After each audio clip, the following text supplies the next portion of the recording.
জন্যই শ্বশুর বাড়িতে যেতে চাই না। কত কিছু যে নিতে হয়, আমার সব টাকা শেষ। তাহলে বিয়ে করলে কেন? বিয়ে না করলেই হতো। এত দূরে শ্বশুর বাড়ি, রাস্তা খুঁজে পাই না। আর কত দূর যেতে হবে বউ? ওই তো দেখা যাচ্ছে আমাদের গ্রামের বাড়ি, এসেই তো পড়েছি। সুমাইয়া, এই আংটিটি তোমার জন্য এনেছি। তোমার হাতটি দাও, আমি পরিয়ে দেব। এই ছোট্ট আংটি দিয়ে আমি কি করব? জীবনেও শুনি নাই শ্বশুর বাড়িতে গরু নিতে হই। সবই আমার কপাল। ওই গরু তো পালিয়ে গেল, এখন কি করব? সুমাইয়া, তুমি গতকাল সিয়ামের সাথে ডেটে কেন গিয়েছিলে?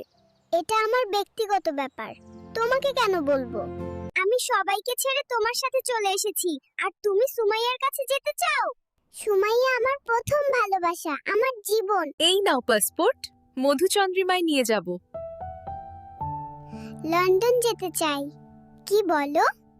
সুমাইয়া, এই হারটা তোমার জন্য এনেছি। তুমি খুশি তো? এই হার দিয়ে আমার মন জয় করতে পারবে না। আমি সায়ামকে ভালোবাসি। আমি আর শ্বশুর বাড়িতে যাব না। শালাশালি আমাকে দেখলেই শুধু বলে দুলাভাই মিষ্টি খাবো। ওরা তো তোমার ভাই বোনের মতোই। রাগ করছো কেন জান?